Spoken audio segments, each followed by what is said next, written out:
નમસ્કાર દોસ્તો, આજે હું આપની સમક્ષ નટવરભાઈ રાવળદેવની મંગળસૂત્ર વાર્તા લઈને ઉપસ્થિત થયો છું. દોસ્તો, સંબંધોના તાણાવાણામાં ગૂંથાયેલ આ એક હૃદયસ્પર્શી વાર્તા છે. ઘણા દુઃખોના અંતે છેવટે મળેલ સુખની પળોનો આનંદ કંઈક જુદી જ પ્રકારનો હોય છે. દોસ્તો, આ વાર્તાનો વળાંક ખૂબ જ અદ્ભુત છે. તમને ખૂબ મજા આવશે. તો ચાલો દોસ્તો, વાર્તાની મોજ માણીએ. સંગીતા અને સંજય આડોશી પાડોશી. સંગીતા માત્ર 10 વર્ષની હતી ત્યારે એના પિતાજીનું મૃત્યુ થયેલું. એની માએ બીજે ઘર માંડ્યું, પરંતુ સાથે દીકરીને લઈ આવવાની એના પતિએ ના કહેલ એટલે ના છૂટકે સંગીતાને મામાને ઘેર રહેવાનું થયું. ત્યાંથી વળી એની માસી શાંતા એના ઘેર લાવી. 5મા ધોરણમાં ભણતી સંગીતાનો અભ્યાસ એટલેથી જ અટકી ગયો, કારણ કે એની માસી કાંતાબેનને 2 દીકરા હતા, પરંતુ દીકરી હતી નહીં.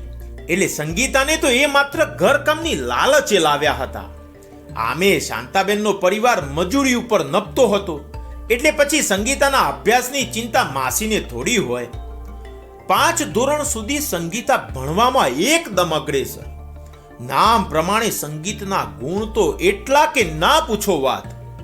મીઠા મધુ ને મીઠા મેહુલા રેલોલ તો એવા ભાવ વહી સ્વરે ગાય કે અઠવાડિયે 15 દિવસે શાળાનો શિક્ષક ગણ સંગીતાને જન્નીની જોડ સખી નહીં જડે રેલોલ ગીત પ્રાર્થનામાં અવશ્ય ગવડાવે છે. હા, એ ગીતમાં માના પ્રેમની અનન્ય લાગણી સભર ગાથા વર્ણવાયેલી છે. પણ માના પ્રેમથી જ સંગીતા વેગળી થઈ ગઈ એ તો વિધિની ક્રૂર મજાક નહીં તો બીજું શું. 7મા ધોરણમાં ભણતો સંજય સવારે ઓસરીમાં બેસીને ગૃહ કાર્ય કરતો હોય ત્યારે સંગીતા એને જોયા કરે. સંજયને જોઈને એને ભણતર યાદ આવે, પરંતુ એને માત્ર ઘરકામ માટે જ માસી લાવ્યા છે એ ભલી ભાતી સંગીતા જાણતી હતી. માસીના બંને દીકરાઓ પણ 10-10 ધોરણ ભણીને મજૂરીએ વર્ગી ગયા હતા. સંજયને અભ્યાસમાં વ્યસ્ત જોતા જ એને પ્રાર્થનાના ગીતો જરૂર યાદ આવી જાય ને ઘરકામ કરતી કરતી એ ગીતો ગણગણવા પણ માંડે. સુરીલો લયબદ્ધ અવાજ સાંભળીને સંજય પોતાનું ગૃહ કાર્ય પડતું મૂકીને ગીતો સાંભળવામાં લીન થઈ જાય. ઘણીવાર તો સંજય પણ સંગીતાને પાસે બોલાવીને એકાદ ગીત ગાવાની વિનંતી કરે. મીઠા અવાજે સંગીતા જરૂર ગાઈ સંભળાવે. સંજયના મમ્મી જશોદાબેન તો એ વખતે સંગીતાને જરૂર કંઈક ખવડાવે. સંજયના પપ્પા કરશનભાઈ આગળ જશોદાબેન ઘણી વખત સંગીતાની વાત કાઢે. કેટલી ડાઈ ડમરી છે આ સંગીતા! વળી ભગવાને રંગરૂપ પણ કેટલું આપ્યું છે, કેટલું રૂડું ગાય છે પાછું. ભણવામાં એ ખૂબ હોશિયાર હશે. બિચારી નબ આપી છે એ કેટલું વસવું. એને આખો દિવસ કામ કરતા જોઈને મારો તો જીવ બળી જાય છે, પણ શું કરીએ? આ એની માસી કામ કરવા માટે તો એને લાવી છે. સંજયના પિતાજીને ગામમાં જ મોટી કરિયાણાની દુકાન હતી, જે ધમધોકાર ચાલતી હતી. એટલે સંજયનો પરિવાર ખાધે પીધે સુખી હતો જ. એટલે જ વાર તહેવારે જશોદાબેન સંગીતાને કપડાં લત્તા લઈ આપે. સંગીતાના માસી પણ જશોદાબેનને કંઈક વધારે પડતું ઘરકામ હોય તે દિવસે સંગીતાને મોકલે. સમય પસાર થતો ગયો. ધોરણ 12 પાસ કરીને સંજય આગળ અભ્યાસાર્થે શહેરમાં ઉપડી ગયો. દરરોજ એના માતા પિતા સાથે ફોન પર સંજય વાતચીત તો કરે જ, પરંતુ જે દિવસે એને કંટાળો આવ્યો હોય એ દિવસે તો જશોદાબેન પાસે સંગીતાને ફોન પર બોલાવડાવીને એકાદ ગીત સાંભળે જ. સંગીતાએ યુવાનીની ઉંમરે પગ માંડ્યો એ સાથે જ એના માસીએ એના હાથ પીળા કરાવી દીધા. અમદાવાદમાં રહીને મજૂરી કામ કરતા અને ચાલીમાં રહેતા જંતી સાથે લગ્ન વખતે જશોદાબેને સંગીતાને એક જોડી કપડાં, ચાંદીનું મંગળસૂત્ર અને કપડાં ભરવાની પેટી ભેટમાં આપ્યા. વિદાય વખતે તો સંગીતાના માસી કરતાંય જશોદાબેન વધારે રડ્યા. છેલ્લે જશોદાબેને સંગીતાને કહ્યું કે કાંઈ પણ જરૂર પડે તો આ તારી જશોદા માસી પાસે ગમે ત્યારે ચાલી આવજે. કરમની કઠિનાઈ કહો કે પછી લેખ, જયંતી દારૂડિયો માણસ. આમે સંગીતાના માસીએ જયંતીના મા બાપ પાસે ખાસ્સા રૂપિયા લઈને સંગીતાને જયંતી સાથે પરણાવી હતી. એટલે જયંતીની થોડી ઘણી કમાણી હતી એ પણ વપરાઈ ચૂકી હતી. 3 વર્ષના લગ્ન જીવનમાં સંગીતાએ દીકરીને જન્મ આપ્યો. દારૂડિયો પતિ અને કુટુંબમાં એક જણનો વધારો થયો એટલે સંગીતાએ બાજુની સોસાયટીમાં ઘરકામ બાંધી લીધું. પરંતુ કુદરતને સંગીતાનું સુખ જાણે કઠતું હોય તેમ દારૂડિયો પતિ બીમાર પડ્યો ને 10 વર્ષનો સંસાર ભોગવીને સંગીતા વિધવા થઈ. દશકો વીતી ગયો. સંજય તો ભણી ગણીને અમદાવાદમાં નોકરિયાત બની ગયો હતો. સુશીલ અને સંસ્કારી ઘરની પત્ની પણ મળી હતી. અંજલિ ગ્રેજ્યુએટ થયેલી અને એકદમ મળતાવડા સ્વભાવની આદર્શ ગૃહિણી હતી. લગ્ન પછી 3 જ મહિને સંજયે એના મા બાપને અમદાવાદ બોલાવી લીધા હતા. નોકરીના 7મા વર્ષે તો સંજયે ઘરનું મકાન પણ લઈ લીધું. હર્યા ભર્યા પરિવારમાં ભગવાનને આનંદનો ઉમેરો કર્યો ને પ્રથમ ખોરે જ અંજલિને દીકરાને જન્મ આપ્યો, જે અત્યારે 5 વર્ષનો છે. સંજય નોકરીએ ગયેલ હતો. 5 વર્ષનો દીકરો જય સ્કૂલે હતો. 12 વાગ્યાના સમયે અંજલિ ટ્રોલીવાળા સ્કૂટરમાં બેસાડીને જશોદાબેનને તાવ આવેલ હોવાથી ફેમિલી ડોક્ટરને બતાવવા લઈ જઈ રહી હતી. સાથે કરશનભાઈ પણ હતા. દવાખાનું સામે જ દેખાતું હતું. ત્યાં પૂરપાટ ઝડપે આવતી સિટી બસે અંજલિના સ્કૂટરને અડફેટે લીધું. લોહી લુહાણ હાલતમાં અંજલિ, જશોદાબેન અને કરશનભાઈને દવાખાને લઈ જવામાં આવ્યા. કરશનભાઈ અને જશોદાબેન કરતાં અંજલિને ઘણું વધારે વાગ્યું હતું. ડોક્ટરની તાત્કાલિક સારવાર છતાંય અંજલિ ના બચી શકી. સંજયના ખુશહાલ પરિવારમાં શોકનું મોજું છવાઈ ગયું. સંજય તો બિલકુલ પડી ભાગ્યો. 7 વર્ષનું ઉત્કૃષ્ટ લગ્ન જીવન. અંજલિના અનન્ય પ્રેમ ભાવથી સંજયનો પરિવાર સ્વર્ગ જેવો બની ગયો હતો. અંજલિને ભૂલવી આખા પરિવાર માટે અશક્ય હતું. દીકરો જય તો વારંવાર અંજલિને યાદ કરીને રડી પડતો હતો.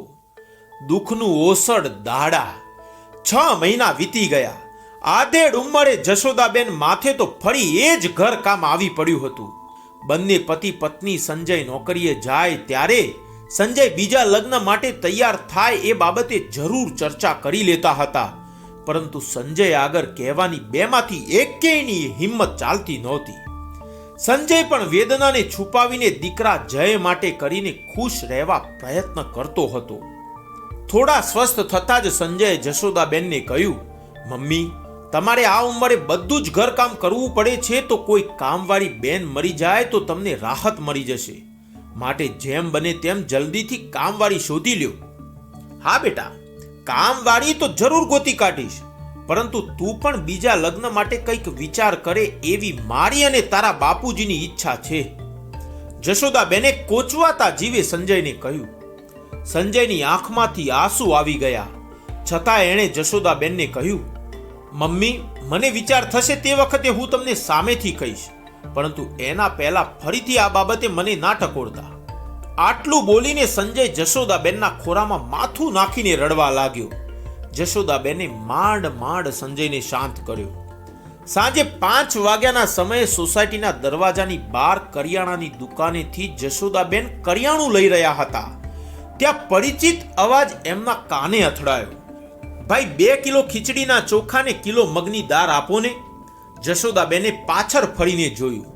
જશોદાબેનને એમની આંખો પર વિશ્વાસ બેસતો નહોતો, પરંતુ થોડા લગર વગર કપડામાં ઉભેલ સ્ત્રી બીજું કોઈ નહીં પરંતુ સંગીતા હતી. સાથે 12 વર્ષની સંગીતાની દીકરી કલ્પના હતી.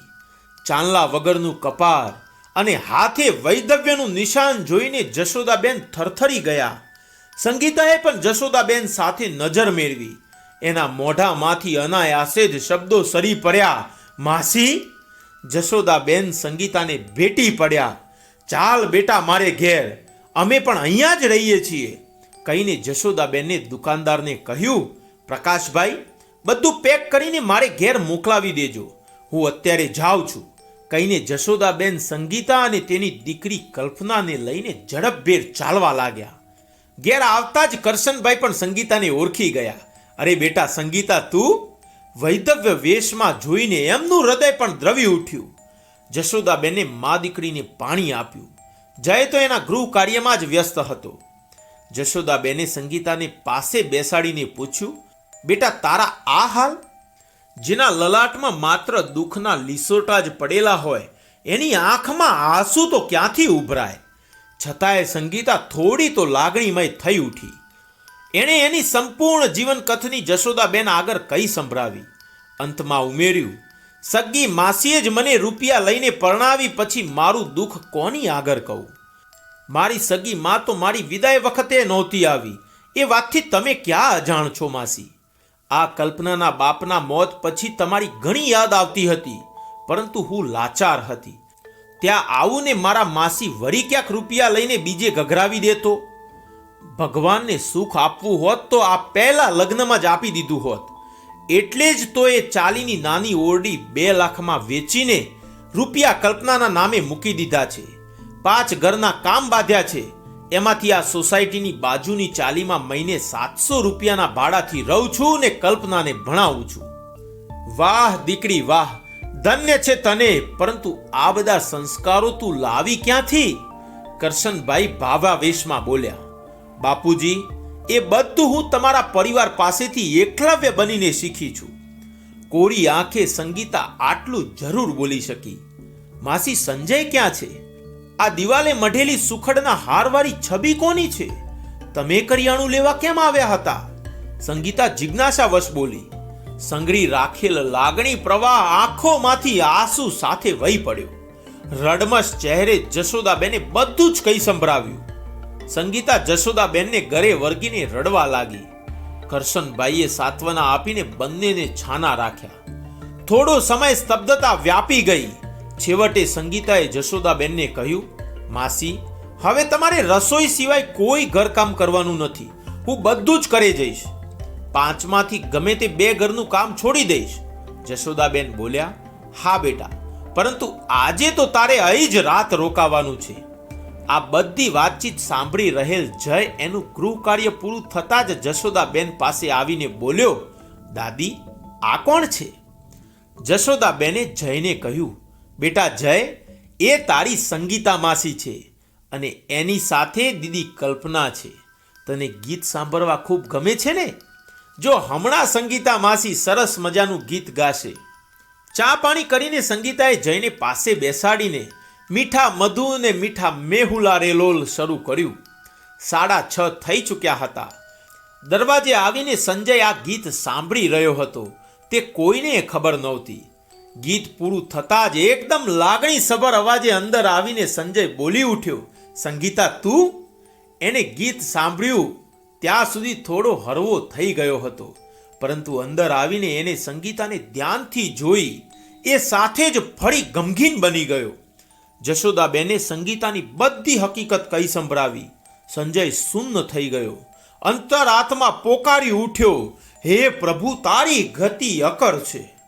સવારે જશોદાબેને સંગીતાને કહ્યું, બેટા સંગીતા, હવેથી તારે બંને ટાઈમ અહીં જ ખાવાનું છે અને એના સિવાય બીજી કોઈ જરૂર પડે એ શરમાયા વગર મને કહી દેજે.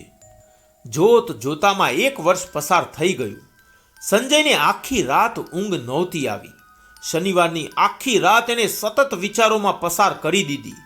સવારે ઉઠીને નાહી ધોઈ પૂજાપાઠ કરીને એ સ્વર્ગવાસી અંજલિની છબી સામે 2 હાથ જોડીને ઊભો રહ્યો. થોડીવાર ઊભો રહીને પછી એણે જશોદાબેનને કહ્યું, મમ્મી, સંગીતાને આ ઘરની વહુ બનાવવાનો મેં નિશ્ચય કર્યો છે. એક મા વગરના દીકરાને મા મળશે ને એક બાપ વગરની દીકરીને બાપ. અને હા, જેને ક્યારેય મા બાપનું સાચું સુખ નથી મળ્યું એવી સંગીતાને સાસુ સસરા તુલ્ય મા બાપ. છતાં હજી આ બાબતે સંગીતાને પૂછવું જરૂરી તો છે જ. એ વાત હું તમારા પર છોડું છું મમ્મી, અને મારા બાપુજીને પણ તમે જ કહેજો. બેટા, આ વિચાર તો હું અને તારા બાપુજી છેલ્લા 12 મહિનાથી મનમાં સંગળીને બેઠા છીએ. મને વિશ્વાસ છે કે આ વાતમાં સંગીતાની ના નહીં જ હોય. જશોદાબેન ઘણા સમય પછી એકદમ ખુશ થઈને બોલ્યા. સવારના 10:30 સંગીતાને કલ્પના આવી પહોંચ્યા. સંગીતાના હાથમાં ચાંદીનું મંગળસૂત્ર હતું.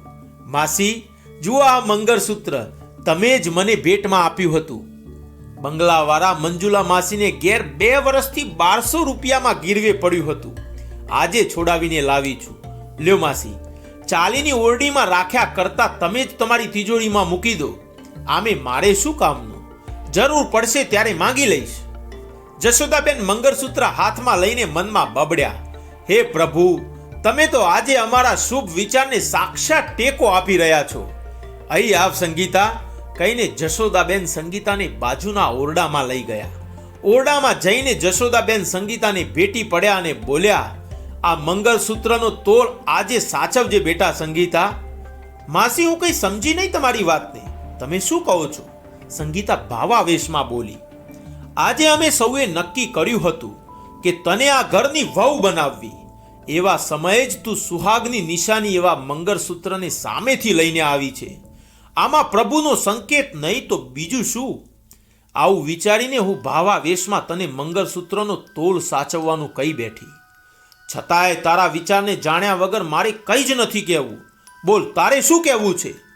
તારી ના હશે તો પણ આ ઘરના દરવાજા તારા માટે કાયમ ખુલ્લા રહેશે બેટા. આટલું બોલતા બોલતા તો જશોદાબેન રીતસર રડી પડ્યા. ટપકતા આંસુને હાથમાં ઝીલીને સંગીતાએ એના માથે ચડાવ્યા ને જશોદાબેનને ભેટી પડી. એના મોઢામાંથી શબ્દો સરી પડ્યા, માં, તમે તો ગરીબ, ભિખારણ, નબાપી, નમાઈ, રાંડીરાડ જેવા શબ્દોને એક ઝાટકે ભૂસી નાખ્યા છે. એ જ ચાંદીનું મંગળસૂત્ર સંજય અંજલિની છબી સામે સંગીતાને પહેરાવ્યું. સંગીતા સૌપ્રથમ સ્વર્ગવાસી અંજલિની છબીને પગે લાગીને પછી વારા પરથી સંજય, કરશનભાઈ અને જશોદાબેનને પગે પડી અને છેલ્લે એક વાક્ય બોલી, આજથી આ પરિવારમાં મને સૌ અંજલિ નામથી સંબોધન કરશો એવી વિનંતી કરું છું. મારા દીકરા જઈને ક્યારેય એવું ના લાગે કે મારી મમ્મીનું નામ બદલાઈ ગયું છે. કલ્પના તો મારા પેટની જણી છે જ ને. બોલો દોસ્તો, કેવી લાગી વાર્તા? મજા આવીને? છે ને અદ્ભુત હૃદયસ્પર્શી વાર્તા. દોસ્તો, જો વિડીયો આપને પસંદ આવ્યો હોય તો પ્લીઝ વિડીયોને લાઈક કરજો અને તમારા દોસ્તો સુધી એને શેર કરજો. અને હા દોસ્તો, ચેનલને સબસ્ક્રાઇબ કરવાનું ચૂકતા નહીં. દોસ્તો, ફરી મળીશું આવી જ એક નવી વાર્તા સાથે. ત્યાં સુધી રજા આપો. ધન્યવાદ.